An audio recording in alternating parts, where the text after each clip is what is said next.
세상의 모든 지식 언더스탠딩. 예. 언더스탠딩입니다. 네. 우리나라가 선진국이 됐다는 증거는 여기저기에서 이제 발견하기 쉬운데 네. 언더스탠딩 같은 유익하면서도 재미있는 이런 프로그램이 존재하고 있다는 것도 그 중에 하나겠죠. 네. 뭐 그건 좋네요. 해석이 좋네. 네. 그런데 예. 우리나라의 많은 부분이 선진화됐습니다만 몇몇 분야는 아직도 30년 전, 아직도 40년 전에 머물고 있는 분야들이 있고 예. 그런 분야들 중에 상당히 중요한데도 여전히 옛날에 머물러 있어서 이거는 어떻게 언제 선진국 될 거냐 하는 분야 중에 하나가 교육 분야가 아닌가.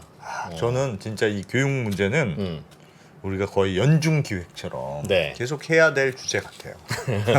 너무 예. 문제가 음. 그냥 골마 있다고 할까요? 근데 또 거기 있는 당사자 개개인의 또 잘못만도 아니고 뭔가 여러 가지가 좀 꼬여 있는 것 같기도 그러니까요. 해서 네, 그렇습니다. 그래서 자주 토론하고 자주 논쟁해보고 네. 해야 되는 문제다. 누구 잘못인지 이걸 따질 문제가 아니라 맞습니다. 그래서 지난번에도 이제 교육평론가 이범 선생님 모시고 조금 수능에 대해서 들어봤는데 네. 오늘은 그 수능 중에서도 이 객관식 문제 가 갖고 있는 문제점. 이거에 대해서 네. 이것도 좀 뜨겁죠. 예, 그래서 각자의 생각은 다를 수 있는데 네. 우리는 각자 생각을 갖기 전에 팩트 파인딩과 뭔가 배우는 걸 먼저 좀 해야 예. 제대로 된 생각을 가질 수 있을 것 같아서 예. 우리나라 수능 시험 어떤 게 문제인지 다른 나라는 어떻게 하는지 오. 그런 얘기를 좀 이어가 보겠습니다. 네. 어때요? 재밌을 것 같죠? 같죠? 잠시 후에 시작하겠습니다. 예, 3% 제가 사과드리겠습니다. 볼 때마다 참 혁신적인 광고. 네. 야, 이범 교육평론가 이범 선생님 모시겠습니다. 어서 오세요. 네, 네. 안녕하세요. 네. 안녕하세요. 예. 자 이제 여름이 지나가고 있고 여름이 지나가면 이제 이범 선생님은 다시 영국으로. 영국에 가서 박사과정 학생이 돼서 공부하셔야 되죠? 예, 예, 그렇습니다. 네. 힘드시겠습니다. 겸허한 자세로 기다리고 있습니다. 첫 1년을 어떻게 생존할 것인가. 예. 네. 와, 힘들 것 같습니다.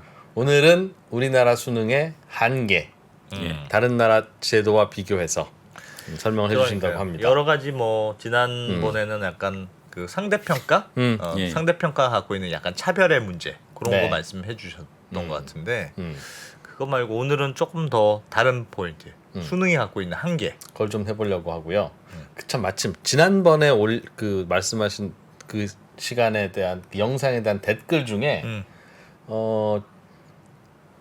수학 미적분 선택한 학생과 예. 확률 통계 선택한 학생이 둘 다 만점을 받으면 예.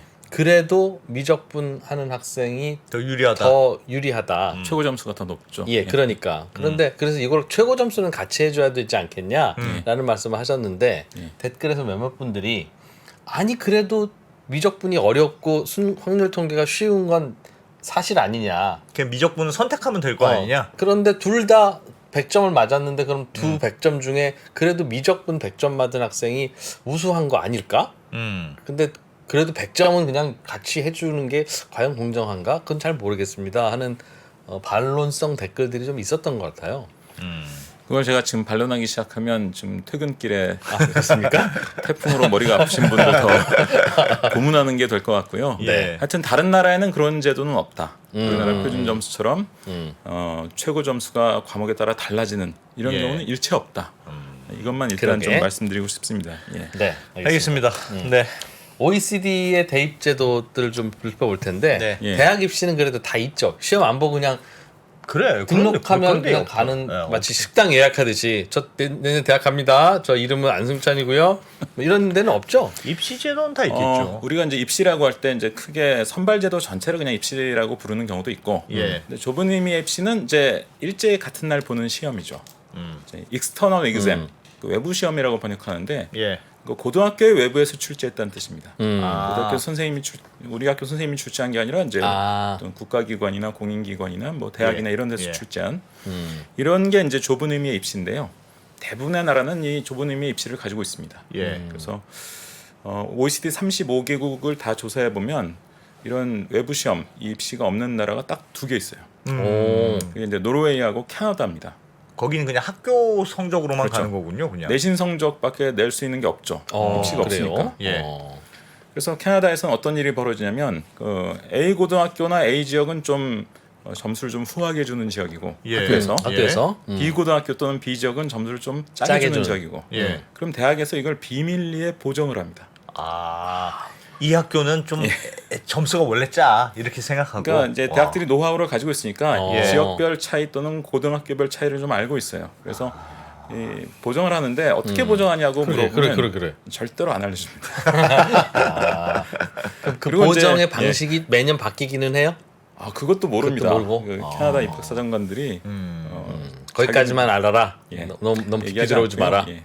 그냥 자율적으로 뽑는데 그걸 감안해서 뽑는다는 뜻이군요. 그렇죠. 대학이. 그리고 이제 캐나다의 많은 주에서는 캐나다도 미국처럼 주들이 열 몇 개 있는데요. 예. 근데 많은 주에서는 고등학교 내신 성적 중에 30%를 그 주정부에서 관할하는 학업 성취도 평가 성적을 내신에 집어넣게 그렇게 제도화시키는 경우도 있습니다. 예. 그러니까 학업 성취도 평가니까 쉽게 얘기하면 일제고사예요. 일제 모의고사. 일제고사 봐가지고 그 성적을 내신 성적의 30%로 그냥 합산해버리는 겁니다. 아, 그러면 이제 내신 성적이긴 하지만 일반적으로 생각하는 내신 성적과는 좀 달라지죠. 다른. 그러네요. 입시에 해당하는 게 사실 들어가는 것과 다름없는 그런 내신 성적이 되기도 하고요. 그런저런 방식으로 이제 보완을 합니다.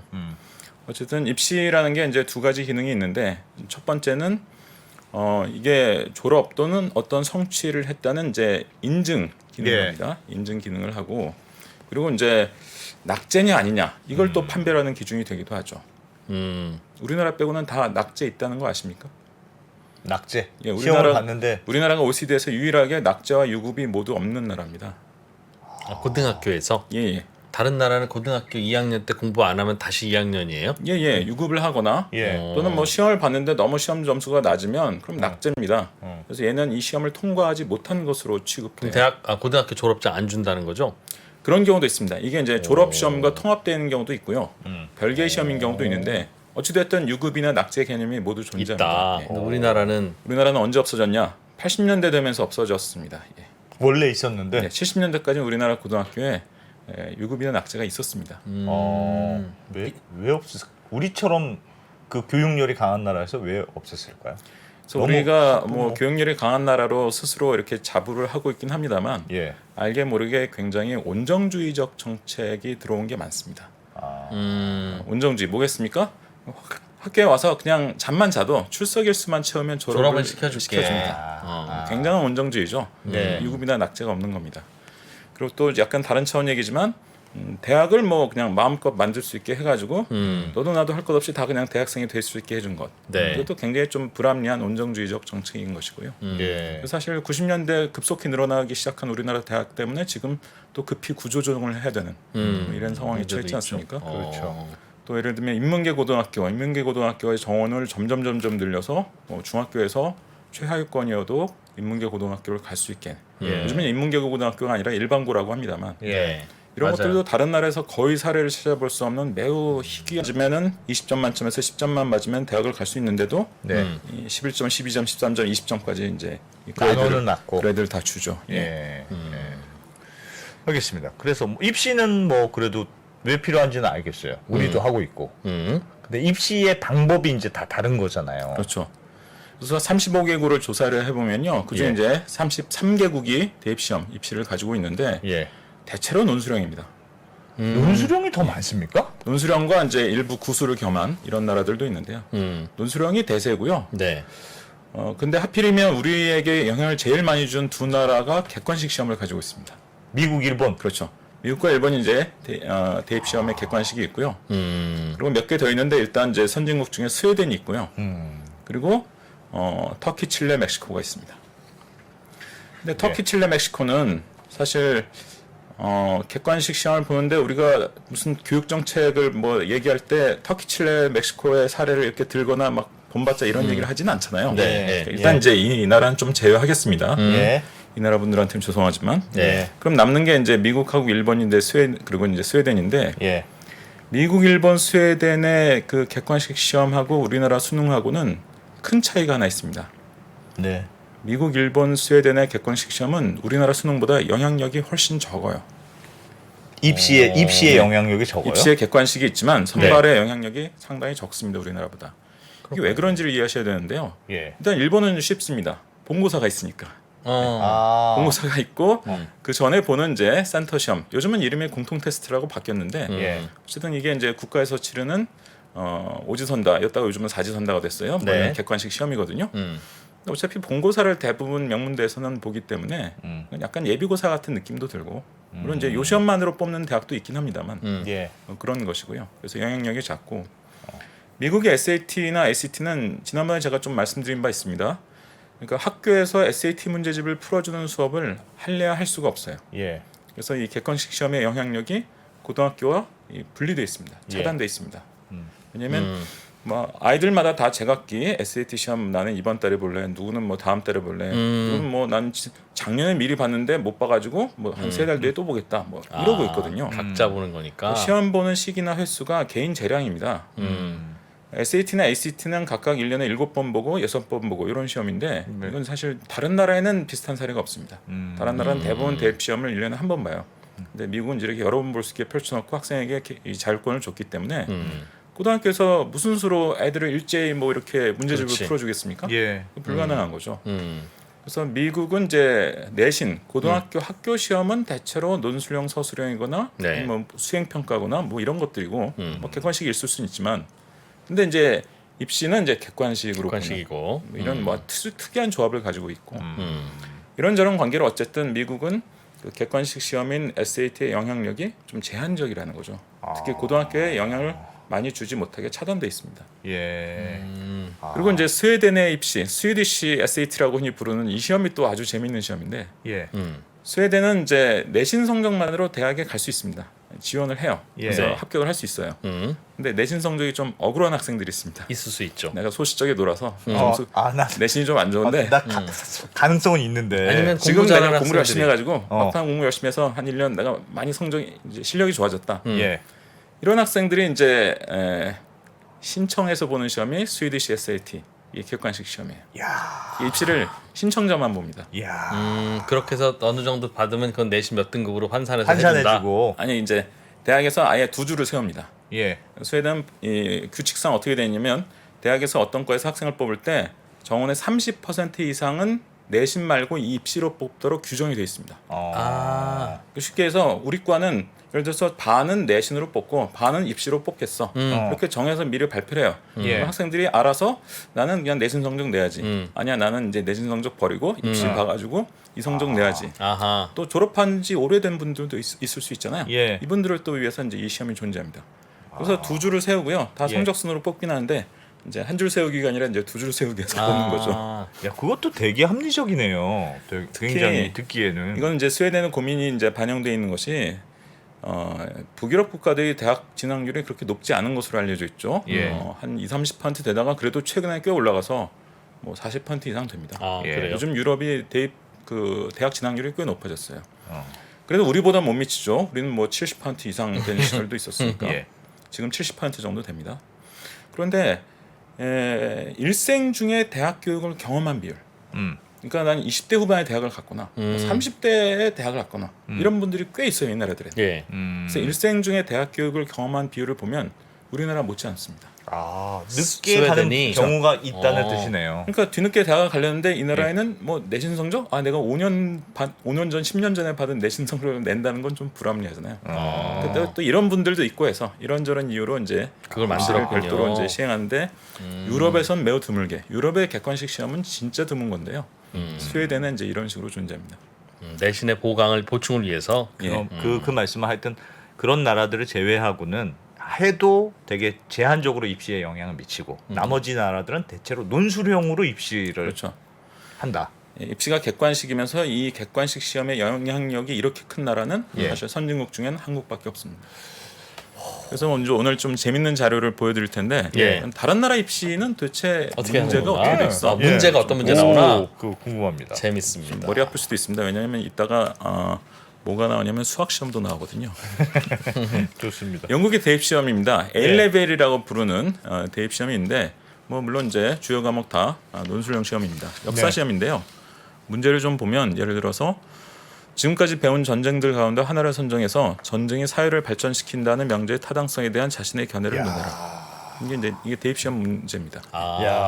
발전시킨다고 생각하면 전쟁이 사회를 발전시킨 사례를 갖고 와야 되고 예. 그렇죠. 아니라고 생각하면 아닌 왜 아닌 이유를 써야 되고 전쟁 때문에 엉망된 사례를 갖고 와야 한 되고 5줄 이렇게 쓰면 안 되겠죠? 이런 이게 영국의 역사 시험이 예.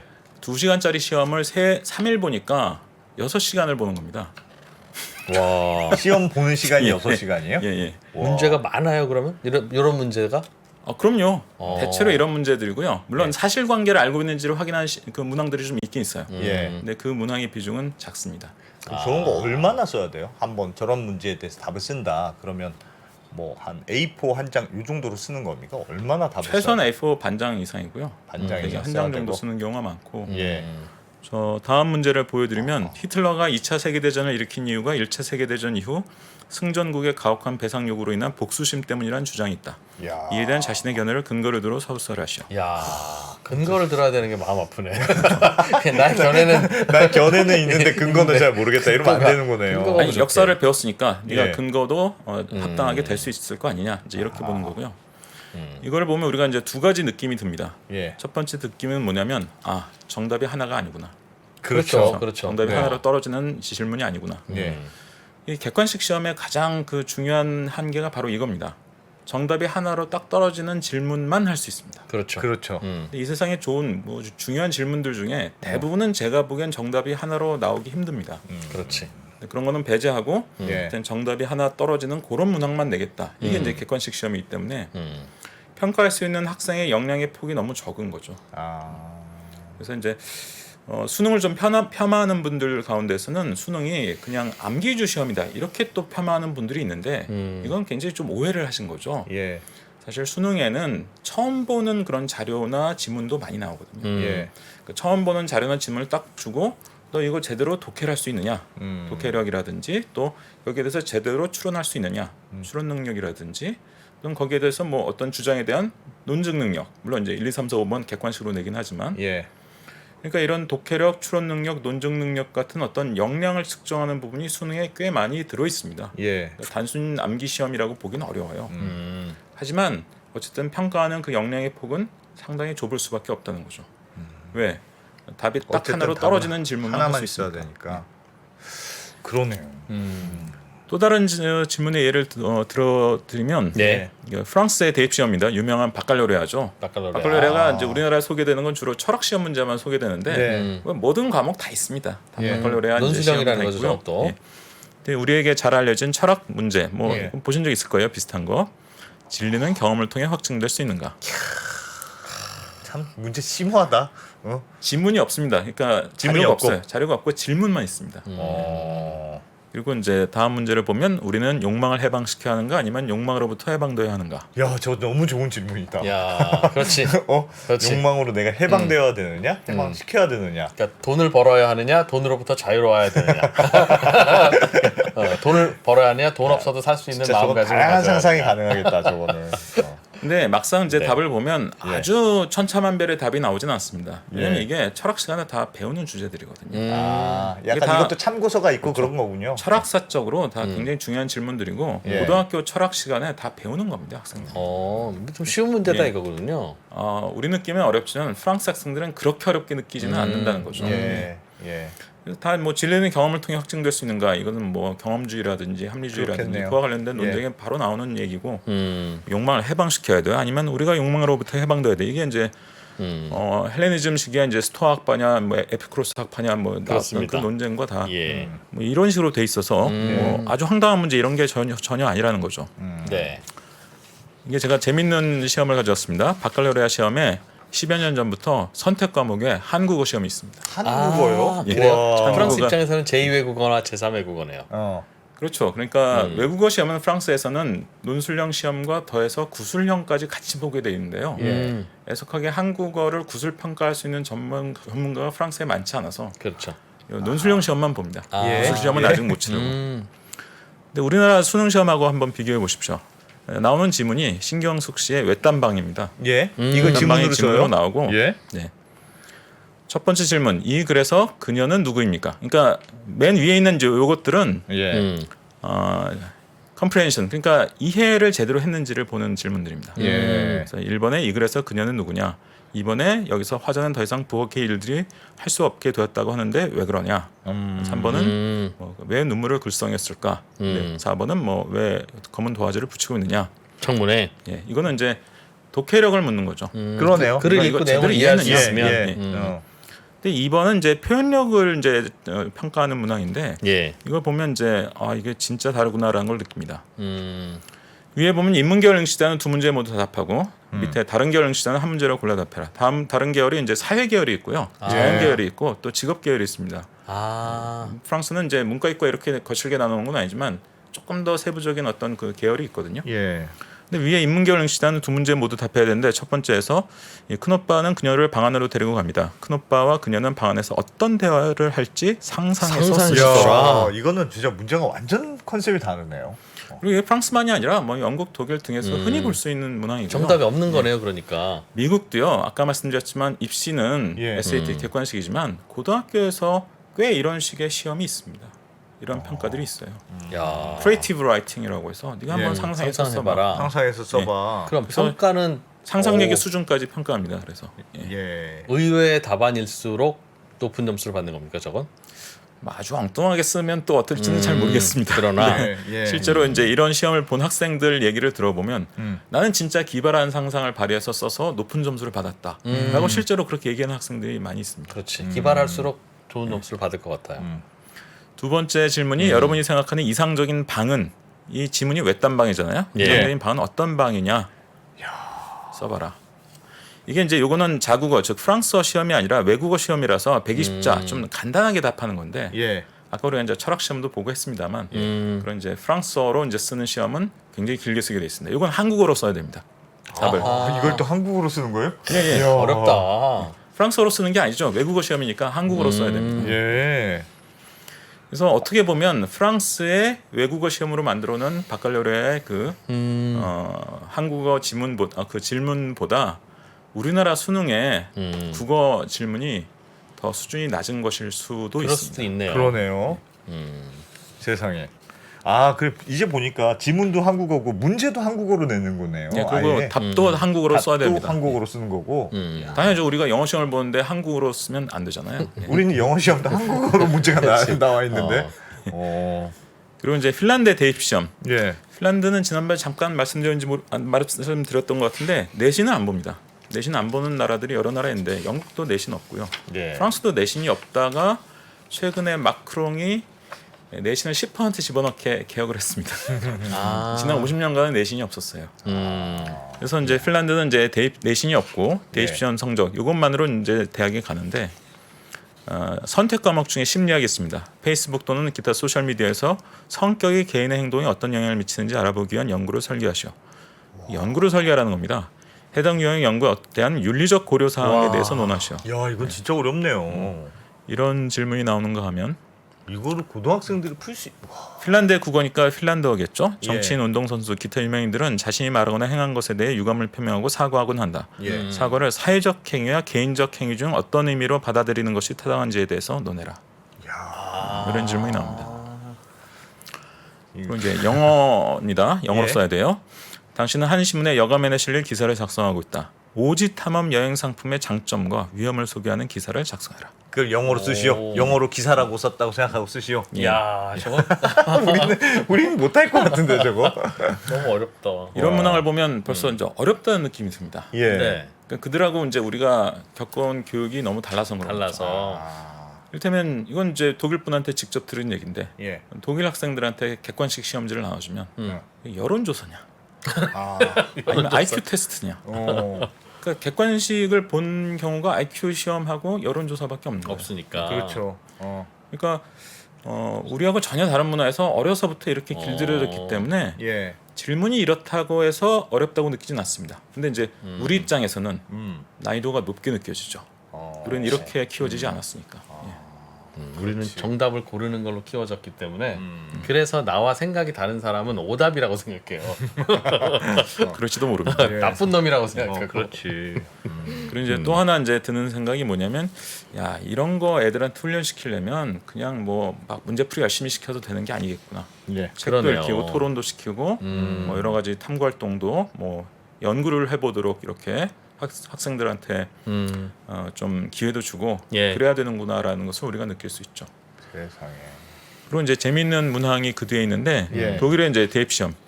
아비투어란 말을 독일에서는 이제 입시 전체를 의미하는 경우로도 쓰이고 예. 대입 시험 그거를 이제 역시 또 아비투어라고 이제 부르기도 하는데 독일의 입시. 예. 예. 수학 문항인데 어머나. 제가 일부러 독일어 원문으로 된 걸 그냥 가져왔습니다. 저게 수학 시험이에요? 예, 해석하려고 애쓰시지 마시라고. 근데 대략 말씀드리면 예. 그냥 세 가지입니다. 일단 설명해라. 어떤 거를 설명해라. 그리고 예. 뭘 입증해라. 오. 그리고 세 번째가 풀어라도 많이 있어요. 이게. 프로라도 예, 있어요? 그래서 답을 내라. 어. 이런 것도 많이 있습니다. 근데 그냥 글자가 많은데요? 수학 수식보다? 문제는 이게 요거 한 장이 아니라는 겁니다. 이게 더 있습니다. 더 있고 무려 5시간 동안 풀어야 됩니다. 수학 문제를 뒤에. 하루 종일 이런 게 5시간 우리가 내서 말하는 킬러 문항 아닙니까? 이거 킬러 문항 근데 아닌가? 나는 정말 개인적으로는 어. 예. 시간을 많이 주는 건 정말 필요한 것 같습니다. 시간을 아, 조금 주니까 어. 알아도 못 풀고 그렇지, 그렇지. 그냥 몰라서 찍고 뭐 이렇게 이 시간 요걸 잘하는 게 어. 훨씬 영향을 많이 줘요. 그리고 저는 사실 우리나라에서 만약 수능을 객관식이 아니라 논술형 서술형으로 바꾼다면 예. 제일 시급하게 바꿔야 되는 것이 수학이라고 생각합니다. 수학. 왜냐하면 우리가 수학을 가르치는 배우는 이유를 흔히 논리력을 키우기 위해서라고 설명하지 않습니까? 네. 예. 근데 왜 논리적 과정을 평가를 안 합니까? 답만 쓰게 하고 이거 좀 이상한 거잖아요. 논리적으로 풀었다면 정답이 나올 예. 테니까. 이건 지금 질문지니까 이렇게 빽빽하지 실제로 네. 답안지는 이제 널찍널찍한 종이들을 다 주고요. 예. 거기에 과정을 다 쓰게 돼 있습니다. 완전 서술형으로. 과정도 평가합니다. 예. 부분 점수가 다 있고 그래서 뭐 유럽 국가들 다 이래요. 수학 시험 다 이렇게 돼 있고 그리고 만약에 쭉 논리 전기가 맞게 풀다가 마지막에 막판에 실수로 틀렸다. 그러면 이를테면 영국 같은 경우에는 뭐 이 문항이 10점짜리 문항이면 한 8점 줍니다. 그리고 이건 제가 덴마크의 사례를 본 건데요. 예. 막판에 진짜 계산 실수로 답만 틀렸다. 10점을 다 줘요. 아. 심지어 그러기도 합니다. 이거는 사실 너무 단순한 실수라서. 예, 예. 어. 그러니까 저는 그게 좀 더 타당한 수학적 어떤 원리나 수학 교육의 네. 목표에 맞는 그런 평가인 것 같습니다. 그래서 이건 사실 질문지만 봐서는 이 사람들의 이 평가의 특성이 잘 안 드러나고요. 예. 답안을 봐야 되는데 이 과정도 평가한다는 다 평가하고 것, 과정을. 논리를 평가한다는 것 이게 이제 제일 중요한 점이고요. 예. 제가 이제 재미있는 사례로 조선시대 과거시험 문항을 우리나라? 좀 가져왔습니다. 우리나라 조선시대. 아, 우리나라 야. 옛날 거. 왜냐면 우리가 봤던 시험하고 비슷합니다. 이게 명종 때 나왔던 문항입니다. 하늘의 변화는 어떤 이치에 따르는가. 야. 물론 이제 성리학, 유교 경전들의 이제 해박한 지식을 가지고 그걸 이용해서 쓰는 거긴 한데 거겠죠. 예. 어쨌든 정답이 하나가 아니죠. 예. 공납을 토산품 대신 쌀로 바꿔내자는 의견에 대해서 논해라. 와. 야. 이게 대동법이잖아요. 예. 광해군이 경기도 지역에 처음 실시했는데 예. 그리고 이제 점차 이제 전국으로 확대가 되는데요. 실시하기 전에 미리 과거 시험 문제를 내봅니다.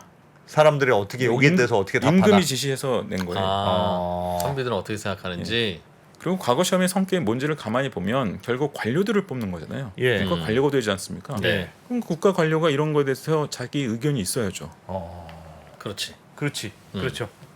그리고 이제 세종이 낸 문제입니다. 노비 또한 하늘이 내린 백성인데 그처럼 대대로 천한 일을 해서야 되겠느냐.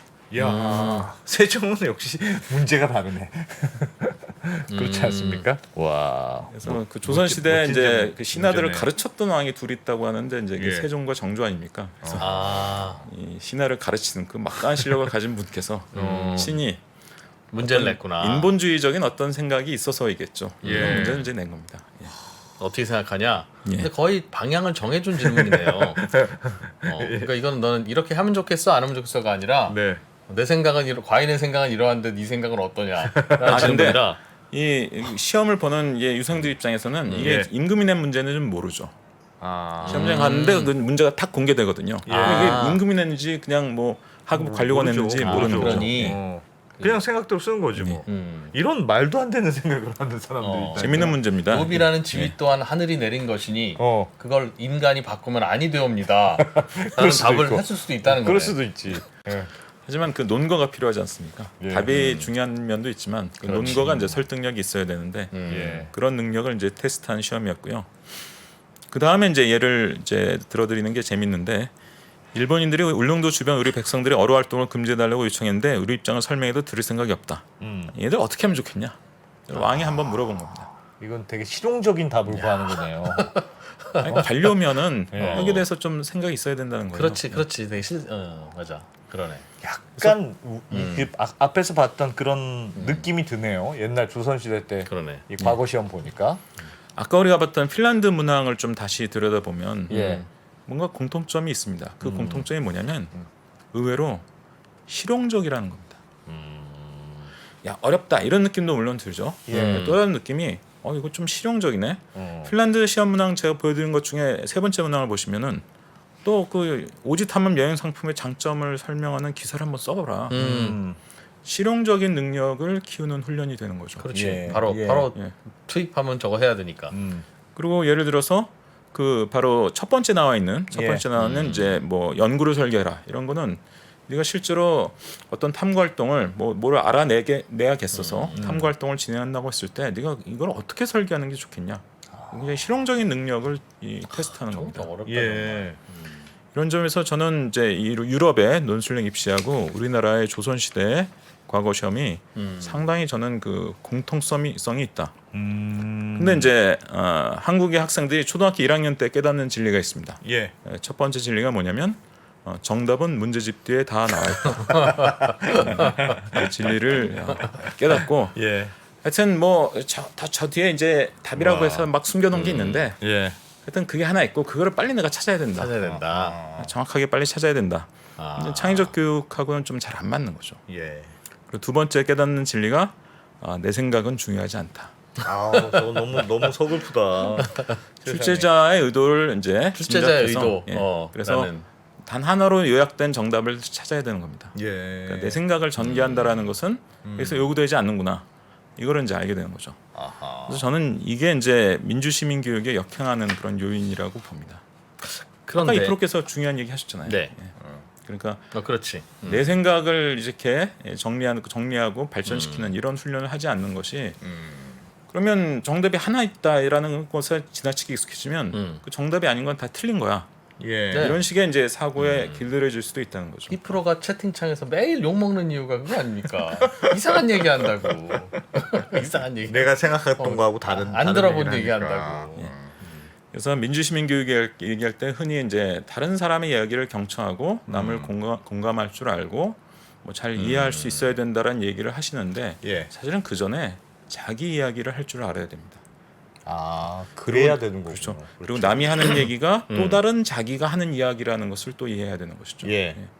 그래서 그런 이제 이 공론장에서의 그런 그 사람들이 다 자기 이야기를 터놓고 할 수 있는 그런 토론의 결과 의사결정이라는 게 이루어질 수 있고 그게 이제 민주적인 과정이다. 이런 식으로 이해해야 되는 것이기 때문에 민주시민 교육의 이제 출발점은 사실 자기 이야기를 논리적이고 설득력 있게 할 수 있게 만드는 것이죠, 사실은. 그런데 그런 저런 문제 오늘 보여주신 세계 여러 나라의 예. 그런 주관식 정답이 따로 없는 문제는 예. 채점자가 누구냐에 따라서 점수가 다르게 나올 것 같아요. 그 당연히 그럴 수 똑같은 있죠. 시험지를 안승찬 대표가 보고 제가 보면 타이하고 점수 매겨도 매긴 점수가 다를 것 같습니다. 예. 그건 괜찮습니다. 거기에 대한 고민은 없습니까? 그러니까요. 유럽 사람들한테 물어보면 뭐 그런 걸 고민하냐라고 다 답하거든요. 우리는 뭐 수십 년, 100여 년, 심지어 독일의 아비투어 같은 건 막 200년이 넘었거든요. 예. 그렇게 해와가지고 그냥 늘 그렇게 해왔기 때문에 아무렇지도 않다는 거예요.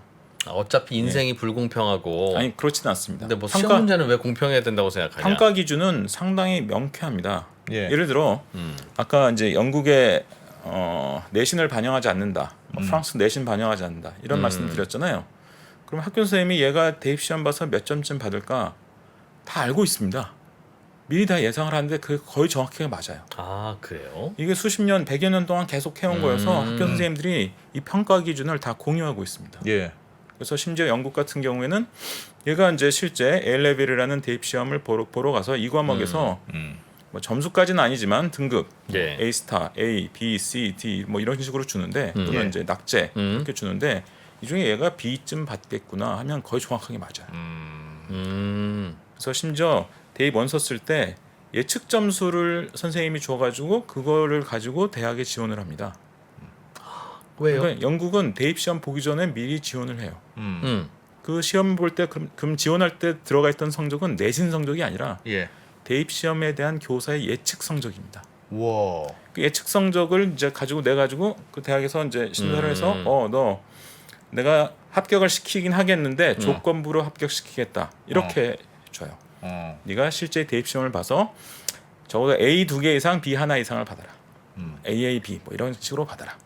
이런 식으로 이제 조건을 줘요. 그래서 예. 학생이 그 시험을 실제로 봐서 그 이상 성적을 받으면 최종 합격이 되는 겁니다.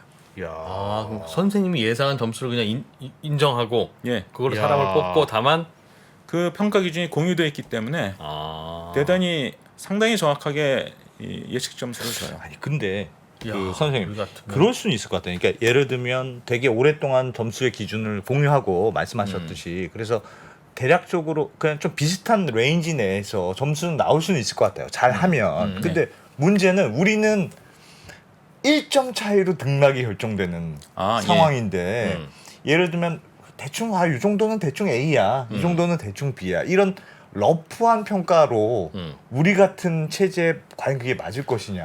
아 그게 또 다 그렇진 않습니다. 유럽 중에서도요 점수를 주는 나라들도 있습니다. 이제 이를테면 영국이나 프랑스는 등급만 줍니다. 예. A 스타, A, B, C, D. 영국은 이렇게 주고 프랑스의 경우는 20점까지.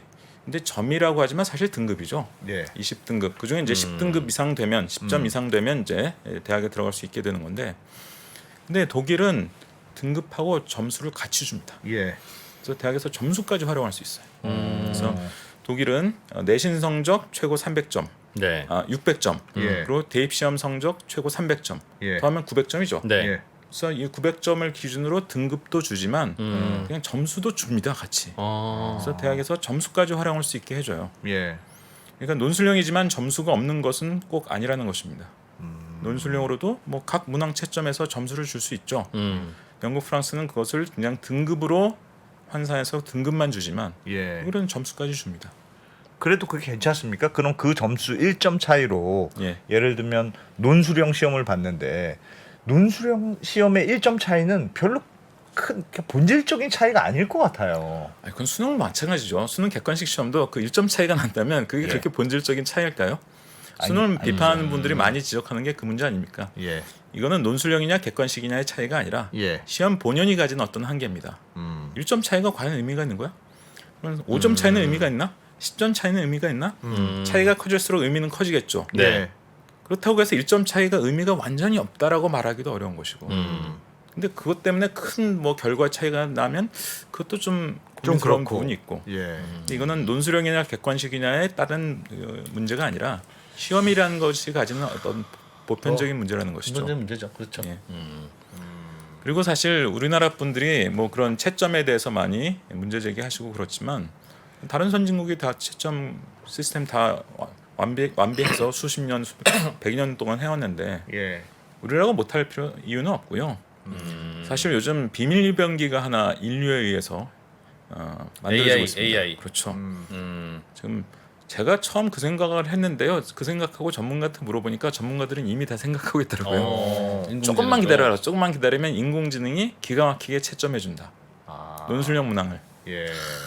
전문가들이 다 이렇게 얘기하고 있고 제 생각에도 한 몇 년 내로 실현이 될 겁니다. 그럼 최소한 공정성의 문제는 없어질 것이다. 그렇죠.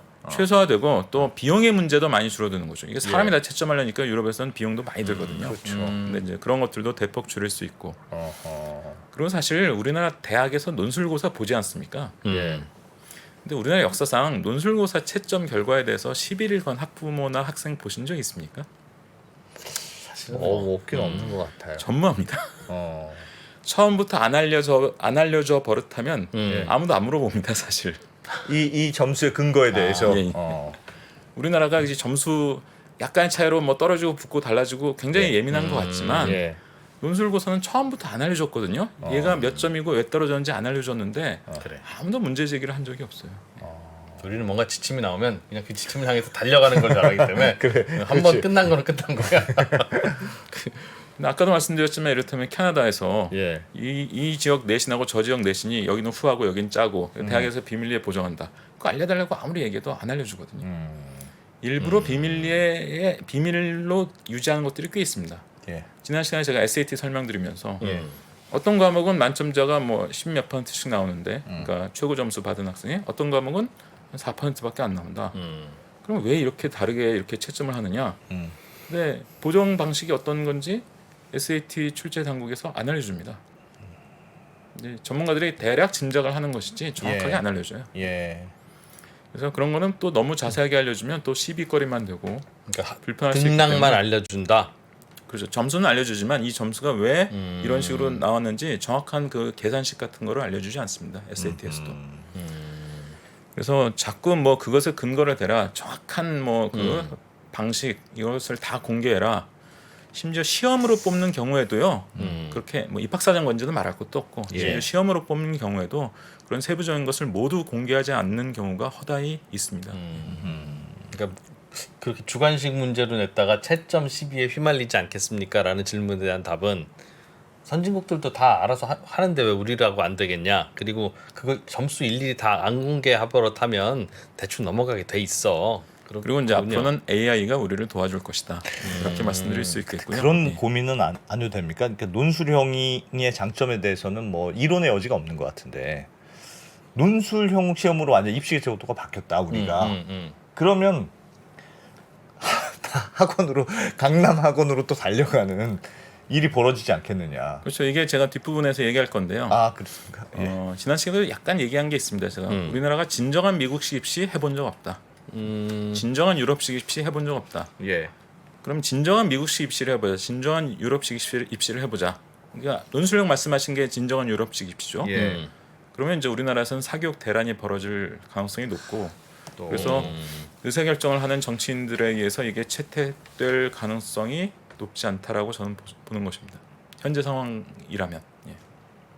외국이 그런 경우에 그 입시 그러니까 학원으로 달려가지 않는 이유는 학원이 없어서 그럴까요? 아니면 입시 제도가 덜 경쟁적이어서 그럴까요? 둘 다 그렇습니다. 일단 입시 제도가 덜 경쟁적인 것이 분명히 존재하고요. 예.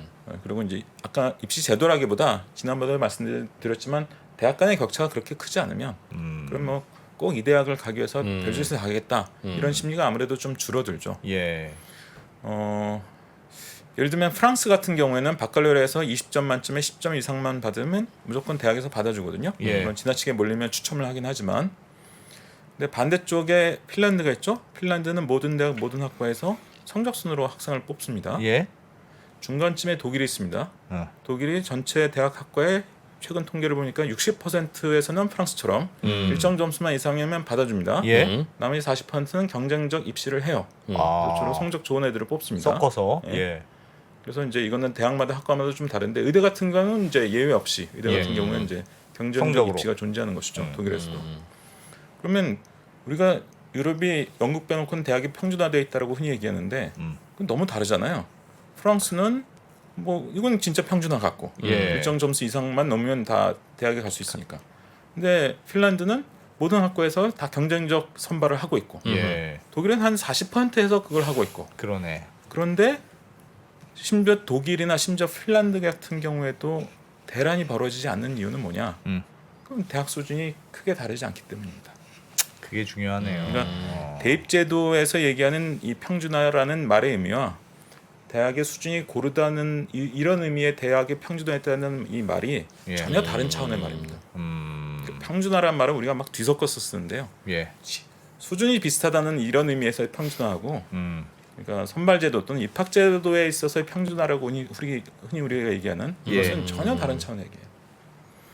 그래서 입학제도만 보면 프랑스가 평준화, 핀란드는 완전 비평준화, 독일은 예. 반쯤 평준화 같지만 그 세 나라의 공통점은 대학의 수준이 다 비슷하다, 고르다는 의미에서 평준화는 세 나라 모두 다 돼 있습니다. 그렇겠네. 그러니까 어딜 가도 큰 차이 없으면 뭐 그렇게 뭐 1점이고 뭐고 안 따질 수 있겠네요. 네. 그러니까 이제 대입 경쟁이 우리처럼 심하지 않은 것이고요. 아하.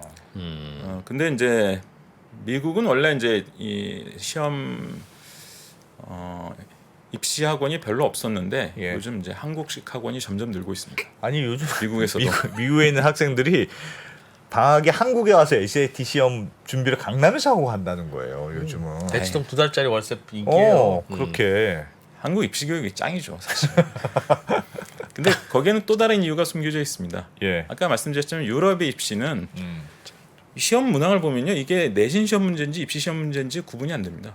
똑같아요. 예. 학교에서 보는 시험하고 똑같은 유형의 문항이 나온다는 대입 거죠. 시험이 나오는 겁니다. 예. 그러니까 학교 공부를 열심히 하면 그게 거의 자동으로 대입 시험 준비가 됩니다. 물론 뭐 막판에 따로 더 준비를 하긴 하지만 예. 미국은 안 그래요. 아까 말씀드렸잖아요. 대입 시험은 객관식인데 고등학교 학교 시험은 뭐 논술형, 서술형, 뭐 수행평가 이렇게 돼 있거든요. 객관식 시험 고등학교는 거의 없습니다, 미국에서. 그 아까 우리가 봤던 유럽의 시험하고 비슷한 게 미국에서는 학교 시험 문제로 나와요, 그런 것들이. 예. 그러니까 이 내신하고 입시하고 즉 대입 시험하고 이게 정렬을 실제로 얼라인이라는 표현을 씁니다, 영어로. 정렬이 잘 안 돼 있습니다. 그러니까 입시라고 하는 것을 객관식으로 학교에서 배우는 것과는 좀 다른 차원의 시험을 준비를 해야 되는데 예. 유럽하고 크게 다른 거예요, 미국이. 예. 근데 이제 사회적으로 점점 경쟁도 좀 심해지는 분위기에 아니 한국 애들, 인도 애들, 중국 애들이 이상한 데를 다니네. 그러니까 학원이라고 써 있어요.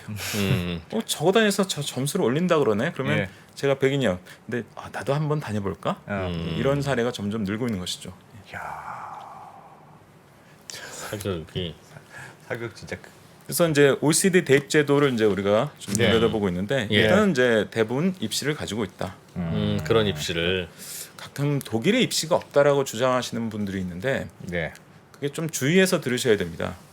그게 external exam, 즉 고등학교 출제하지 않는 외부 시험은 있습니다. 그런 의미의 입시는 있어요. 예.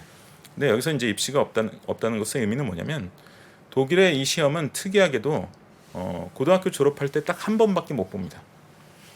한 번. 내년에 다시 볼 수 없습니다. 아 재수 없습니까? 재수 이런 거 없습니까? 이것도 나라마다 달라서 예. 영국이나 이런 데서는 다시 볼 수 있거든요. 근데 예. 독일은 막아놨습니다. 한 번만 볼 수 있어요. 왜냐면 이게 그건 왜 졸업 인증 시험입니다. 아. 독일의 그 김나지움이라고 부르죠. 독일의 예. 인문계 고등학교. 이게 질 관리가 잘 돼 있어서 이게 진짜 좀 학문적인 아카데믹한 능력이 있는 학생들만 들어올 수 있게 돼 있습니다. 예. 그러니까 옛날에 우리나라 질 관리 되던 시절의 인문계 고등학교랑 비슷하다고 보시면 돼요. 예. 그런 식으로 돼 있어서 여기서 원활하게 졸업을 했다는 것 자체가 일종의 학위 비슷한 아. 이런 인증의 의미를 가지고 있습니다. 예.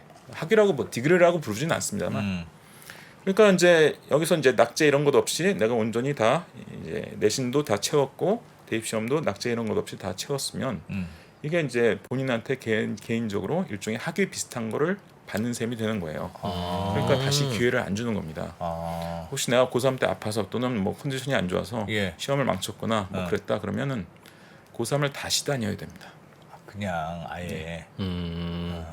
시험만 그냥 다시 볼게요. 이게 허용되지 않습니다. 어허. 그래서 독일에 입시가 없다는 말을 쓰기도 하는 것입니다. 예. 하지만 독일에서 외부 시험, 고등학교에서 출제하지 않은 외부에서 보는 시험 이게 없다 이런 뜻은 아니라는 거죠. 예. 아까 말씀드렸지만 내신 600점 더하기 대입 시험 300점. 이건 분명히 이제 독일에서는 이제 주정부 차원에서 이제 관할하는 시험인데요. 아비투어 시험이라는 걸 보고 그걸 합산해서 대학에 내고 대학에서 그걸 평가해서 특히 전체 중에 40%의 학과에서는 주로 성적순으로 완벽한 성적순은 아닌데 주로 네. 성적 위주로 뽑습니다. 그리고 이제 OECD 대입 제도에서 이제 세 번째로 얘기할 것은 대체로 입시와 내신으로 선발한다. 입시와 내신으로 선발한다. 지금까지 뭐, 설명해 주신 게 예, 그거죠. 예. 근데 이제 아주 중요한 예외가 있습니다. 미국입니다. 미국. 입시하고 내신하고 비교과, 엑스트라 커리큘러라고 흔히 얘기하죠. 커리큘럼 이외의 활동. 우리 요즘 하는 학종. 그렇죠. 봉사 활동, 무슨 뭐 경시대 실적, 무슨 독서 이력 뭐 등등등 뭐 별의별 게 다 들어갈 수 있는데 예. 이것이 큰 비중으로 들어가는 사실상 유일한 나라가 미국입니다. 아. 미국만 이런 식으로 돼. 미국하고 한국만 좀 이런 비교과를 제도. 보는 나라가 영국도 보긴 봅니다. 예. 영국도 자기소개서를 내게 하거든요. 예. 그럼 당연히 이제 그런 내용을 쓸 수 있는데 영국은 미국과 다른 것이 자기가 전공할 것과 그래도 관련된 것을 써야지 예. 그렇지 않은 뭐 봉사활동을 쓰거나 뭐 그런 걸 쓰는 거는 전혀 인정을 안 합니다. 어허. 그래서 영국은 비교과가 들어가긴 하지만 미국보다 훨씬 비중이 적고 예. 성적이 더 중요해요. 근데 미국은 뭐 성적 못지않게 예. 많이 들은 얘기 아닙니까? 맞아요. 성적 못지않게 아이들의 잠재력, 사회적 역량 등을 평가하기 위해서는 이런 다양한 걸 봐야 돼라는 것은 정확하게 미국에서 건너온 개념이고 전 세계적으로 매우 드문 이야기입니다. 대부분은 내신 성적과 입시 성적 이 두 가지 가지고 그냥 뽑는 거고. 근데 미국 거는 이제 잘못 들여와서 우리나라가 세계에서 제일 복잡한 학생부를 가지게 됐죠. 진짜 전 세계에서 제일 복잡합니다. 학생부 관리 지침이 교육부에서 각 학교로 내려오는데요. 고등학교의 경우 이게 100페이지가 넘습니다. 야. 책 한 권입니다. 어허. 초등학교도 한 7, 80페이지 되고요. 예.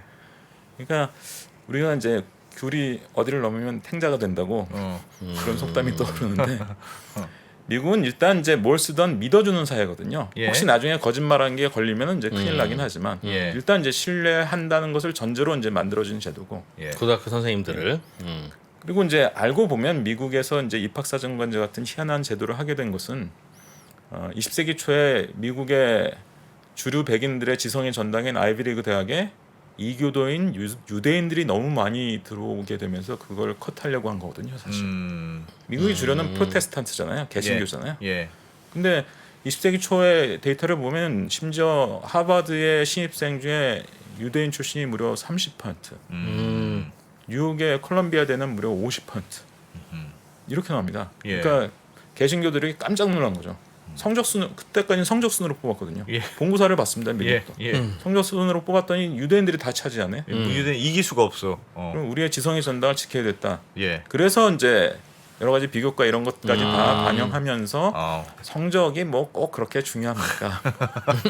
이런 담론이 발달한 것이고요.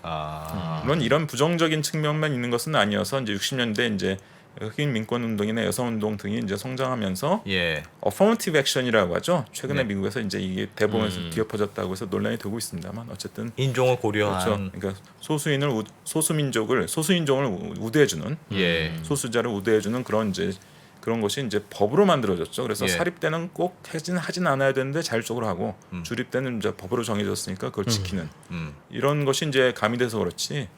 원래 미국의 입학사정관제는 사실 유대인들을 좀 이렇게 좀 그런 그러려고 뽑으려고 하는 의도가 있었던 것이죠. 예. 그래서 우리나라의 입학사정관 제도도 어. 그 강남 8학군 학생들을 좀 이렇게 하려고 만든 거 아닙니까? 아닙니다. 그렇게 그거 뭐한 없으면 겁니까? 거기서 다 맞추고 그러니까 성적으로만 중심으로 하면 그렇죠. 그 수능 시험이나 학력고사를 중심으로 하면 그냥 학원 열심히 다니고 공부 열심히 하는 학생이 근데 그것도 되니까. 좀 다른 것 같아요. 미국은 가끔 보면 신문에 이제 나오잖아요. 예를 예. 들면 하버드에 뭐 입학한 애들 보면 감동 스토리 막 기사에도 소개되고 이러거든요. 예. 그럼 보면 예를 들면 내가 봉사활동 이런 게 아니고 진짜 스토리가 있어요. 그렇죠. 부모를 여의고 어렸을 때 뭐 했는데 뭐 그런 거보다 아빠가 배관공이었는데 내가 배관공을 따라다니면서 뭘 해서 뭘 뒤집어 쓰고 했는데도 난 거기서 뭘 배웠다 막 이런 스토리가 있어야 예. 그래야 잘 된다는 거예요. 그래서 근데 우리는 그런 스토리 말고 좀 유럽 뭘 대학에서는 했다, 그런 뭘 학생 했다, 안 뽑아줍니다. 성적 안 되면 절대로 안 뽑아줘요. 유럽은요? 유럽 대학에서는. 영국은 조금 봐주지만 그 영국에서도 아까 말씀드렸지만 학업 성적 이외의 것을 비교과에 많이 들어가는 것은 허용하지 않습니다.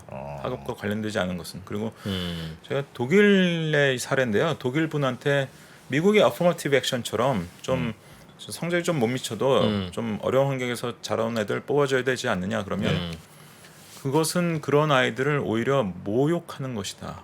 생각이 완전 다르네요. 생각이 완전히 다릅니다. 어. 그래서 우리가 미국식 관념에 좀 너무 익숙해져서 그렇지 사실 글로벌하게 이게 스탠다드인 것은 전혀 아니에요, 사실. 그리고 이제 그렇게 된 이유는 입시와 내신은 기여가 평등하다. 예. 입시는 뭐 어쨌든 학생들이 이제 일찍 시험을 보는 거고 내신도 학교에서 배우는 것과 관련해서 평가하는 거니까 입시와 내신은 나름 기여가 평등한 것이거든요. 근데 비교과는 기회가 불평등하죠. 불평등하죠. 제가 이 자료를 안 가져왔는데요. 예. 미국에 재미있는 통계들이 있습니다. 어떤 통계가 있느냐? 이를테면 봉사활동을 고소득층, 중간소득층, 저소득층 중에 어느 쪽이 더 많이 할까? 고소득이 많이 할 것 같습니다. 그렇습니다. 어. 다른 건 말할 것도 없고요. 심지어 봉사활동마저도 고소득층이 훨씬 더 많이 합니다. 음. 그러니까 비교과를 반영하는 순간 그것이 무엇이 됐던 간에 다 고소득층한테 유리한 게 되어버린다는 거예요. 아. 그래서 이제 비교과라는 게 기회불평등하다 뭐 음. 이제 이런 욕을 먹었던 것이고, 다만 이제 우리나라 학종에서는 예상과 달리 그 비교과가 반영되는 것이 학종인데, 근데 뚜껑을 열어보면 오히려 고소득층보다 중저소득층 비율이 수능 100% 즉 정시로 뽑는 것보다 더 그 비율이 높고, 또 강남 이외 학생들 비율이 더 높고, 또 비수도권 비율이 더 높고 이렇게 되거든요. 우리는 왜 그렇습니까? 그건 왜 그러냐면 좀 이따 이제 나올 얘기인데, 내신이 상대평가로 들어가서 그렇습니다. 학종은 비교과만 보는 게 아니거든요. 예. 내신이 분명히 들어가거든요. 네. 아. 우리나라 내신은 상대평가니까 강남 애들도 4%만 1등급, 아. 좀 학력이 그렇지. 떨어지는 지역 학생들도 4% 1등급, 똑같이 1등급으로 보고, 그러면 좀 골고루 뽑히는 효과가 나죠. 그래서 내신 상대평가로 인한 균등 선발 효과가 비교과에서의 기회 불평등을 사실 상쇄해서. 능가합니다. 예. 그래서 뚜껑을 열어보면 예상과 달리 수능 100%즉 정시로 뽑은 거에 비해서 입학사정관제나 학종으로 뽑은 학생들이 중저소득층 비율이나 비수도권 비율, 비강남 비율이 더 높게 나타나요. 예. 이건 여러 연구에서 일관적으로 나타나는 겁니다. 근데 캐나다는 그럴까봐, 그러니까 공부 빡센 학교를 졸업한 학생이 내신에서 분리해서 떨어질까봐 비밀 보정을 하는데. 비밀 보정을 한다고 하는데. 일단은 이제 내신이 절대평가고요. 일단 내신이 상대평가가 아니라서 이제 좀 다르고. 근데 절대평가라는 것도 약간 애매할 수 있잖아요. 그렇죠, 당연히. 모호한 얘기죠. 예, 그 뭐 학교 선생님은 지역마다 학교마다 뭐 어려운 문제 낼 수도 있고 어떤 쉬운 문제 낼 수도 문화적인 있고. 것들에 따라 달라질 수 있는 것이라서 그걸 이제 대학에서 비밀리에 보정한다는 것입니다. 이 대학 내신, 이 고등학교 내신과 저 고등학교 내신을 똑같이 보지 않는다는 거죠. 근데 우리나라도 보정하는 것 같다는 설이 있던데요. 그거를 여러 번 이제 사람들이 의심한 적이 있었는데요. 예. 저도 많이 의심의 눈초리로 들여다봤는데 그것은 아니었던 것 같습니다. 그렇게 하지는 않았었던 것 같아요. 그걸 의심할 만한 뭐 너무 복잡한 얘기가 돼서 제가 일일이 설명드리지는 않겠는데요. 예. 의심할 만한 그런 사건들이 몇 가지 있긴 했는데 예. 제가 아무리 자세히 들여다봐도 실제로 그랬던 거는 아니었던 것 같습니다. 전체적인 제도 자체가 그런 것 같지는 않다. 예. 실제로 대학에서 그런 식으로 차등을 주지는 않았던 것 같아요. 우리나라는 그냥 2.1등급과 저 1등급을 갖게 일단 봤다는 동일하게. 뜻입니다. 예. 근데 과학고등학교 4등급이 막 합격하고 막 이런. 거기는 비교과와 그리고 세특 이게 압도적이죠. 세특이 뭐냐? 그러니까 요즘 학종이 옛날 학종하고 좀 달라졌다는 걸 이해하셔야 됩니다. 요즘이라는 것은 이제 작년 올해 이후인데요. 예. 이 지금의 학종은 비교과가 거의 다 빠졌습니다. 네. 비교과 빠지면 그럼 내신 성적만 들어가는 거 오로지. 아니야? 그렇지 않습니다. 네. 그 가운데 뭐가 들어가 있는데요. 이게 세특이라는 것입니다. 세특이 뭡니까? 세부 능력 및 특기상. 근데 이건 누가 써주느냐? 선생님이 교사가 써주게 돼 있습니다. 예. 담당 교사가 내가 얘 무슨 과학 과목을 가르쳤는데 뭐 얘가 어떤 실험 설계와 관련된 뭐 활동을 수업 시간에 시켰더니 너무 이런 걸 잘하더라. 잘해내더라. 어. 그걸 글로 써주는 겁니다. 예. 그러니까 이건 이제 정성평가 요소죠. 음. 정량적인 그 내신 성적과는 다른 것입니다. 예. 이게 붙습니다. 아하. 그래서 비교과가 하도 시비가 많으니까 지난 문재인 정부 때 이제 뭐 여러 논쟁을 통해서 이걸 거의 다 그냥 없애버리자. 예. 지금 약간 남아있긴 한데 거의 없어졌다고 보셔도 무방한 상태고요. 예. 지금 학종에 남아 있는 것은 내신 성적 더하기 세특입니다. 세부 능력 및 특기상 이렇게 돼 있어요. 그래서 학종은 지금 학종은 또 과거 학종과 좀 다른 성격의 학종이고요. 예. 그래서 지금 우리나라 입시가 전체적으로 보면 교묘한 어떤 균형 상태에 있습니다. 대중들은 학종을 막 싫어하고 예. 그냥 수능 100%로 뽑지 막 그랬는데 논쟁 결과 30 정시 즉 수능으로 뽑는 것을 30% 이상 그리고 이제 서울 지역의 유명 대학은 40% 이런 식으로 하기로 해서 지금 그렇게 시행하고 있거든요. 예.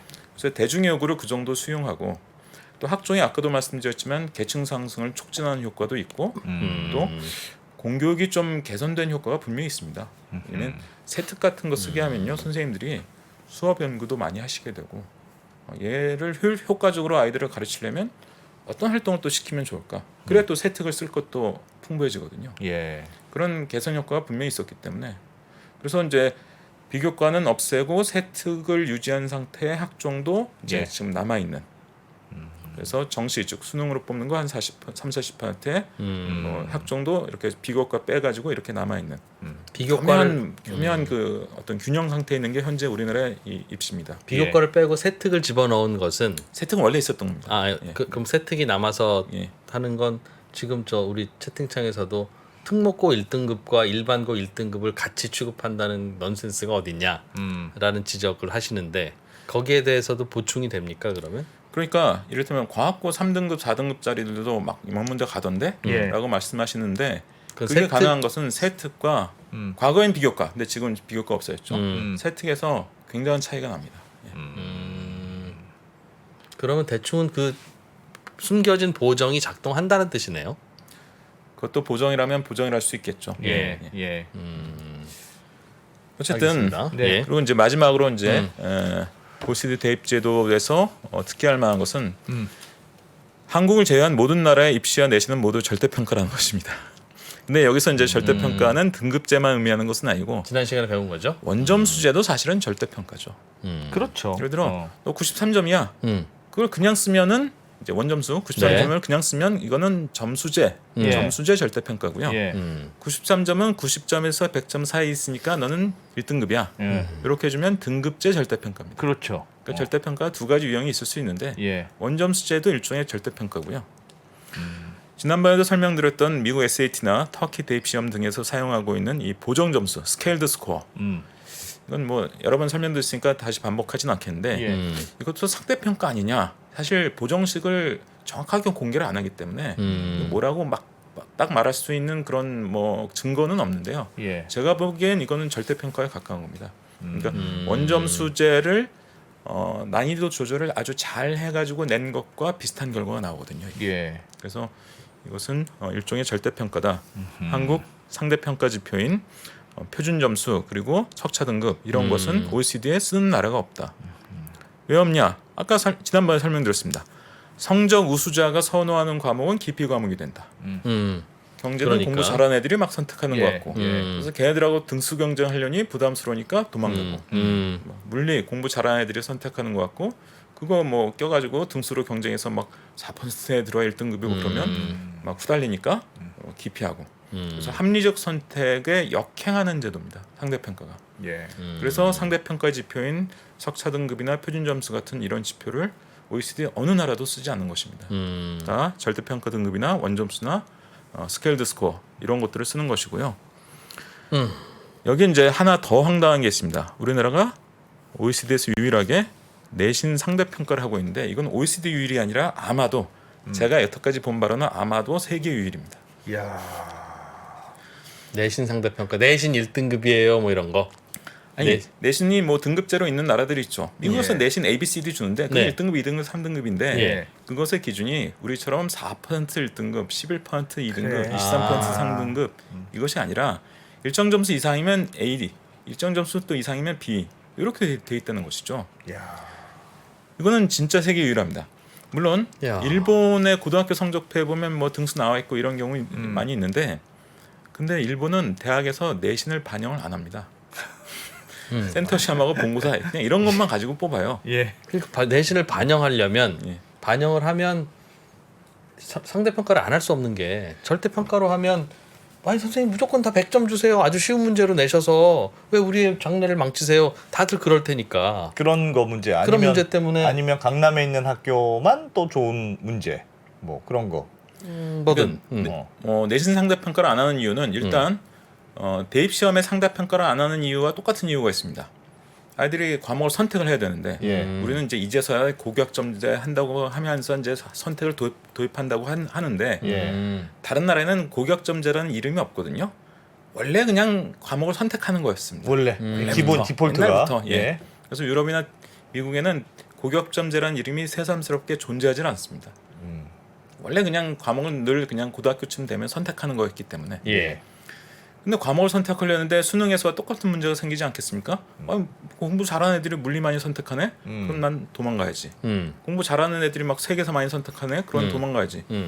이런 합리적 선택에 역행하는 일이 일어나면 안 되기 때문에 예. 그래서 상대평가를 안 하는 거예요. 내신에서도.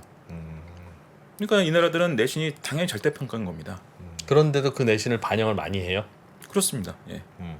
그리고 이제 근데 우리나라에서는 이제 일단 상대평가를 그러니까 다른 나라에서 절대 평가를 하는 이유는 내신을 일단 이제 어쨌든 과목 선택이 많으니까 합리적 선택을 유도하기 위해서는 당연히 그거야. 절대 평가를 하는 것이고요. 또 하나 내신 상대 평가를 하면은 체감 경쟁 강도가 너무 높아지고 예. 바로 옆에 있는 동료가 경쟁자, 그렇죠. 예. 이렇게 인식될 수 있습니다. 예. 수능은 상대 평가를 한다 할지라도 어쨌든 몇십만이 보고 뭐 선택 과목도 몇만 정도 보는 경우가 많기 때문에 네. 바로 옆에 있는 친구를 제낀다고 뭐 큰 의미가 있는 것이 아니죠. 그렇죠. 예. 예. 근데 내신은 갇힌 상태에서의 제로섬 경쟁 아닙니까? 예. 그러니까 제가 내려가야 내가 올라가는 거고 어.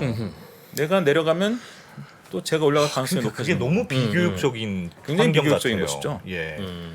우리나라도 내신 절대 평가를 한 적이 있었습니다. 95년에 김영삼 정부 때 5.31 교육개혁이라는 걸 했는데 그래서 예. 이제 우리도 선진국처럼 내신 절대 평가하자.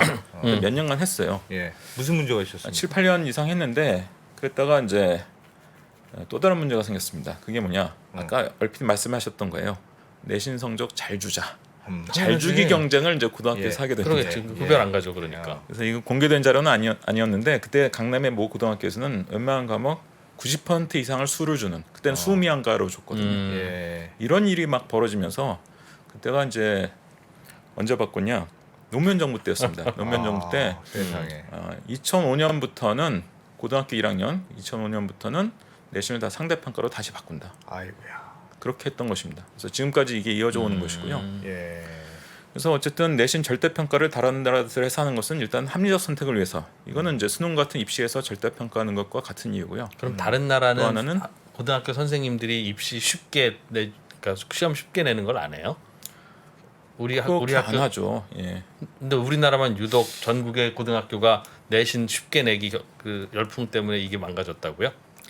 엄밀히 보면 서양도 그러니까 미국이나 유럽 분들도 겉으로는 어떻게 뭐 내가 가르치는 학생이라고 무조건 점수를 퍼주기 하듯이 잘 줄 수 있느냐? 그게 교사로서 용납할 수 있는 것 아니다라고 단호하게 말씀을 해요. 예. 하지만 이게 이제 꼭 그런 것만은 아니긴 합니다. 언제 들어왔냐? 코로나 때. 코로나 때 많은 나라에서 대입 시험을 못 봤습니다. 예. 우리는 다행히 수능을 봤지만 많은 나라에서 영국의 A레벨 2년간 못 봤고요. 프랑스의 바칼로레 한번 못 봤고요. 네. 예. 그랬단 말이에요. 근데 그 나라들은 오랫동안 그 입시가 있었고 평가 기준을 교사들이 공유하고 있었으니까 그럼 교사들이 한 번 줘라. 얘가 성적이 어느 정도 나올지 대충 알잖아. 네. 줘라라고 했더니 인플레이션이 과거에 비해서 인플레이션이 일어났습니다. 예. 예. 그럴 수는 있을 것 같아요. 엄정한 평가, 예. 교사로서 이게 퍼주게 해줄 수 없다라는 것을 강조하셨던 그 분들조차 우리나라만큼은 아니지만 성적이 더 이제 올라가는 더 잘 주시는 인지상정이죠. 예. 그럴 것 같아요. 그랬구나. 그렇지만 우리나라 같지는 않습니다. 그래서 그러니까 그런 게 당연히 일어날 텐데 그럼에도 불구하고 그게 큰 문제 없이 넘어가는 게 우리하고 다른 것 같아요. 넘어가는 이유는 어. 당락의 결정이 내신에서 별로 안 하고 어. 그냥 학력고사나 다른 본고사나 논술이나 거기서 결정되니까 그러니까 내신은 그래 뭐 2등급이나 3등급이나 할 수 있는 거 아닐까요? 아니, 꼭 그렇지는 않은데요. 아까 말씀드렸지만 내신 성적이 중요한 나라들도 있거든요. 노르웨이는 뭐 내신만으로 뽑고 스웨덴은 대체로 내신만으로 뽑을 수 있는데 일부 내신이 불만인 애들이 이제 입시를 보는 거고 또 요즘 미국이 내신 비중이 커졌습니다. 미국은 아이비리그 대학 이런 데 아니면 주립대 갈 때는 그냥 SAT 안 내도 되고요. 심지어 네. 반영 안 한다라고 선언한 대학들도 많고 물론 여전히 비교과가 들어가긴 하지만 내신 비중이 높아졌어요. 그래서 예. 꼭 그런 것만은 아니다. 어쨌든 교사로서 내가 점수를 퍼주게 해줄 수 없다. 이런 관념은 어느 정도는 우리나라보다 높게 있습니다. 분명히. 그래서 내신 상대 평가 이런 것은 진짜 안 좋은 제도고 우리도 빨리 없애야 되는 제도인데 이것이 이제 순기능이라고 이야기하는 것이 하나 있죠. 그게 이제 아까 말씀드린 골고루 뽑히는 효과. 예. 예. 이걸 대입에 반영하면 균등 선발 효과가 발생하기 때문에 그래서 두 가지 이유 절대 평가로 했다가 막 우리나라 막 옛날처럼 인플레이션. 퍼주게 해줄까봐. 예. 그리고 두 번째 이유 절대 평가로 했다가 강남 애들, 뭐 서울 애들 그리고 고소득층 애들이 내신에서마저도 매우 유리해질까봐. 예. 이 두 가지 이유 때문에 우리나라 내신 상대 평가가 매우 비교육적인 제도고 저도 진짜 당장이라도 없애고 싶은 제도지만 예. 살아남아 있는 것입니다. 세상에. 야, 교육은 그러니까 뭘 하나가 문제가 있는데 요걸 없애면 요게 걱정돼서. 근본적으로 저는요 이거를 선택해야 될 것 같아요. 예. 뭘 중요하게 생각할까? 그치 대학에서 학생을 뽑을 때 그냥 공부 잘하고 수학 능력이 좋은 학생을 뽑을 거냐, 아니면 이 입시 제도를 통해서 어떤 사회 정의를 이룰 거냐. 아니 나는 이렇게 하면 될 것 같아. 그냥 대학이 마음대로 그냥 뽑으라고 하면 안 됩니까? 대학이 그냥 알아서 마음대로 뽑아. 나는 사회 정의를 위해서 뽑는. 나는 우리 대학은 이렇게 뽑을 거야. 그럼 과학고 특목고 다 뽑아갈 텐데 괜찮아요? 아니 그러니까 나는 그런 나는 우리는 그게 과학고 미국의 사립대죠. 미국 아이비리그 등의 또 어. MIT, 스탠퍼드 이런 사립대들은 진짜 대학 마음대로 뽑는 겁니다. 그래서 SAT 얼마나 반영할지, 내신을 얼마나 볼지, 내신 보정을 뭐 할지 말지, 비교과 얼마나 들여다볼지 그거 아시지 않습니까? 레거시라고 해서 얘가 어느 가문 출신인지. 예를 들어 부시 대통령이 2명 있잖아요. 아버지 부시는 우등생이었지만 아들 부시는 조금 학업 능력도 좀 떨어지고 이런 분 아니었습니까? 예. 근데 예일대를 어떻게 갔습니까? 아빠 가문의 힘이죠. 가문으로 뭐. 심지어 그런 거 하는 나라가 미국 아닙니까? 그 이제 예. 우리나라에서는 그 기여입학제라고 이름이 예, 약간 부적절한 이름인데 기여입학제라기보다는 그러니까 돈하고 입학증을 딱 맞바꾸는 정도는 아니고요. 예. 근데 이제 웬만큼 여태까지 우리 대학에 충성했고 이제 동문도 많고 기부금도 꽤 냈던 가문은 거의 그냥 많이 붙여주는. 그렇게 그래서 대학이 마음대로 뽑는. 이게 이름이 레거시 어드미션이죠. 레거시가 어떤 뭐 유산 뭐 이런 뜻 아닙니까? 심지어 이런 것까지 하는 게 이제 미국의 사립대죠. 그래서 결국 그 대학 자유를 한 것이 극한으로 치달으면 사실 우리나라에서 그런 기업학제 하자고 하면 찬성할 수 있을까요? 사람들이 용납할 수 있을까요? 저는 불가능할 거라고 보거든요. 그리고 예. 사실 전 세계적으로도 미국 사립대에서만 볼 수 있는 진짜 희귀한 제도거든요. 이거. 기여입학제? 그거는, 예. 그래서 대학 자율이라는 게 꼭 좋은 것이냐? 결국 예전에 우리가 했던 뭐 수능이냐 학종이냐 이 논쟁으로 돌아가 보면 학종에 2가지 장점이 있죠. 아까도 다양한 말씀드렸지만 이를테면 공교육 정상화에 좀 기여하는 측면이 예, 분명히 발견이 확인이 됐고, 그리고 계층 상승을 좀 촉진시키는 효과가 있었고. 하지만 대중이 이것을 싫어하고 혐오했던 이유는 첫 번째로 할 게 너무 많아졌다. 철인 5종 경기보다 철인 10종 경기 하자니 너무 버겁다. 이게 이제 하나가 있고, 요건 이제 최근 학종에서는 이제 비교과가 거의 없어지면서 좀 나아졌어요. 해소가 된 거였고, 예. 또 하나는 이제 비교과에서 워낙 또 반칙이 많이 일어나니까 예. 반칙에 대한 어떤 반감, 거부감. 이 2가지가 있었는데 최근 학종에서는 비교과가 거의 다 탈락하면서 이 2가지 거부감은 조금 최근 학종, 예. 최근이 진짜 최근입니다. 예. 작년 내지 올해 이후부터는 사실 이제 자기소개서도 못 내거든요. 이제 그 아무것도 못 쓰잖아요 자기 그래서 이제 소개서에 진짜. 내신 성적 더하기 이제 세특 이렇게 돼서 이 2가지 이제 어떤 우려나 반감은 많이 좀 해소되거나 줄어들었는데. 희석된 상태죠. 그래서 어쨌든 이런 교묘한 균형 상태인 게 우리나라 이제 입시고, 네. 그래서 지난 시간에도 얘기했지만 사실 우리나라 이제 교육 미신이 많은데 그 중에 대표적인 미신이 우리나라는 별의별 대입 제도를 다 해봐서 이제 해볼 만큼 다 해봤다. 네. 이게 완벽한 미신이라는 것이죠. 예를 들어서 안 해봤다 예, 우리니. 진정한 미국식 입시 해봤느냐? 예. 진정한 미국식 입시 하려면 대입 시험과 고교 교육을 분리해야 됩니다. 학교에서 문제집 안 풀어줍니다라고 예. 선언하고, 그리고 이제 비교과 반영하는 이게 이제 미국식 입시의 특징인데, 예. 우리나라는 이제 비교과 거의 배제하는 쪽으로 사회적 합의가 됐고요. 그리고 이제 우리나라에서 미국처럼 고등학교에서 수능 문제 안 풀어주겠다 하는 순간 사교육 엄청 늘어날 것 같고, 뭐 그 우려가 근거가 있는 거죠. 그리고 이제 유럽식으로 입시를 논술형으로 변경하겠다. 아주 차근차근 조금씩 하면은 이건 가능성이 조금 있다고는 보는데요, 저도. 예. 하지만 어쨌든 만약 지금 초등학생들이 대학 갈 때쯤부터는 수능 문항을 모두 논술형으로 내겠습니다.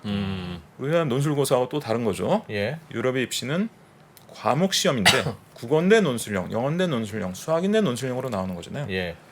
근데 아까 우리가 보면서 얘기했습니다만 우리나라 사람들 입장에서는 어쨌든 객관식보다 어렵게 느껴집니다. 예. 논술형이 익숙하지 않은 것이기 때문에. 그러면 사교육 대란이 벌어질 가능성이 또 있는 거죠. 그래서 우리나라 별의별 거 다 해봤으니까 해볼 거 없다. 거짓말이고요. 진정한 미국식 입시, 진정한 유럽식 입시 해본 적 없는데요. 예. 모두 사교육이 폭증할 가능성이 너무 높아서 정책 결정자들이 그러한 식의 결단을 하기가 매우 어려운 매우 것입니다. 어렵다. 그래서 대입 경쟁 자체를 줄이는 상당한 개혁이 없다면 대입제도 개선은 매우 소폭에 그칠 수밖에 없다. 그게 이게 너무 현재 날카로운 상황이라는 겁니다. 이해관계가 걸린 시험이라서. 그렇죠. 그리고 그 사회적, 정치적 파장을 감당해내지 못합니다. 현재 어떤 정당도 제가 보기엔. 예. 몇 년 이후에 한다고 하면 안 될까? 지금 당장 말고 10년 이후부터 이렇게 합니다 하면 조금 약속이 사람들 덜 내일은 아니니까 좀 그러니까 낫지 이제 않을까? 요즘 이제 IB 즉 인터내셔널 바칼로레아라고 해서 네. 이건 이제 특정한 나라는 아니고 이제 스위스에 본부를 둔 비영리 기구에서 전 세계 한 뭐 수천 개 학교에서 채택하고 있는 예. 그런 이제 교육 프로그램을 이제 우리나라에도 도입하자 해서 일부 도입한 게 있는데요. 그게 이제 마지막에 시험인데 이게 유럽식 입시하고 똑같습니다. 전 과목 논술형으로 시험을 보는 거예요. 예. 근데 이런 체제, 이런 시스템을 우리나라에 이제 차근차근 도입하자 이런 논의가 있고, 저도 원론적으로는 찬성하고요. 또 기대를 가지고 있습니다. 하지만 그것이 좀 급속히 확대되거나 또는 뭐 과감하게 뭐 언제부터 전면 도입한다 그러기는 대단히 어렵다. 왜? 사교육 우려 때문에 그렇다라는 것입니다. 근데 사교육하는 선생님들이 전혀 다른 인종이나 다른 로봇들이 아니잖아요. 예. 사교육하는 선생님들이 그냥 밤잠 안 자고 열심히 연구하고 공부하는 선생님들이잖아요. 그 인센티브 시스템 때문에. 예. 그러니 어떤 제도라도 사교육이 폭증 안 할 방법이 있습니까? 그냥 주소 보고 뽑고 농어촌이면 뽑고 그게 아니고서는 어퍼머티브 액션이 아니라면 그래서 그 사교육은 그냥 뭔가 실력으로 뽑겠다고 하면 사교육은 당연히 폭증하는 거고 뭘 하든 우리는 실력 안 봐. 그냥 뭔가 사회 정의를 이루는 차원에서 예. 그걸 그냥 할 거야라고 하면 이제 사교육이 폭증을 안 하는 건데, 그래서 사교육 폭증하면 이건 안 돼라고 하면 그 반응 자체가 뭔가 좀 어떤 전제를 갖고 있는 것이거나 약간 알레르기 반응이거나 그러니까 사람의 관심사가 좀 다른 것인데요. 지금 이프로께서 말씀하신 것은 중간중간에도 얼핏 사회 정의 이런 네. 말씀도 나오고 하는데 예. 제 관심사는 좀 다릅니다. 제 관심사는 경쟁의 강도를 낮추는 것입니다.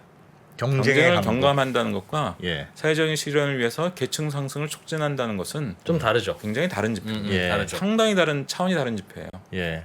예를 들면 독일의 경쟁 강도는 한국보다 훨씬 낮습니다. 왜? 대학이 또 비슷하니까. 비슷하다고 말씀드렸죠. 예. 우리나라 시면 큰 차이가 안 나고 그래서 경쟁 강도는 상당히 낮아요. 뭐 경쟁력 선발을 하는 학과가 40% 있지만 체감 경쟁 강도는 우리보다 상당히 낮습니다. 쓸데없이 경쟁 강도가 높아. 그런데 있어. 놀랍게도 독일은 계층 상승 비율 이런 걸 보면 한국보다 훨씬 떨어지는 나라예요.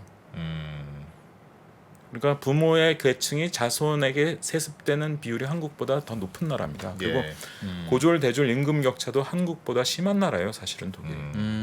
우리나라가 놀랍게도 고졸 대졸 임금 격차가 OECD 평균보다 약간 낮아요 지금. 독일은 OECD 평균보다 훨씬 높습니다. 그러니까 경쟁 강도가 높냐 낮냐 이 문제와 그리고 계층 상승을 촉진하느냐 아니냐 이것은 굉장히 다른 지표라는 거예요. 그래서 저는 관심사가 이 계층 상승 이 문제보다는 경쟁의 강도를 어떻게 체계적으로 줄이느냐. 줄일 것이냐. 온 국민이 고생을 하고 있으니까 그런 것에 가까운 것이고, 그래서 하여튼 대학 시스템을 바꿔야 된다. 서울대 학생 1인당 5,300만 원 1년에.